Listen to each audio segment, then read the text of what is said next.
Hola, jo sóc el Ramon de l'Institut i aquest pertany a una sèrie de vídeos on volem donar resposta a alguns comentaris i crítiques que es fan a la programació neurolingüística i al coaching. Avui tractarem la crítica que diu que per ser coach no cal estudiar.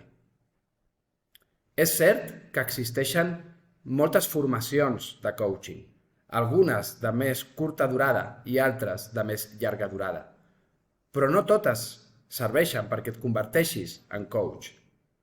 De la mateixa manera que no tots els cursos de cuina et preparen perquè siguis un cuiner o cuinera professional i no tots els cursos de ball et preparen perquè siguis un ballarí o ballarina professional.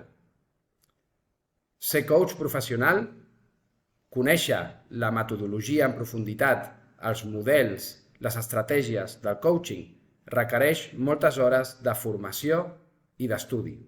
I especialment el coaching en programació neurolingüística, que és el que fem aquí a l'Institut, que requereix moltes hores d'estudi, moltes hores d'assistència a formacions, moltes lectures i molta pràctica.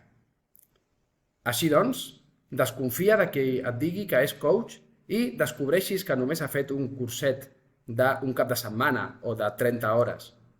Desconfia també de qui et digui que et pots convertir en coach assistint només a una formació curta. I desconfia també de qui et digui que per ser coach no cal estudiar, perquè vés a saber a quins interessos respon aquesta crítica. Des de l'Institut et convidem a que segueixis investigant i qualsevol dubte o comentari que tinguis estem a la teva disposició. Moltes gràcies i fins molt aviat.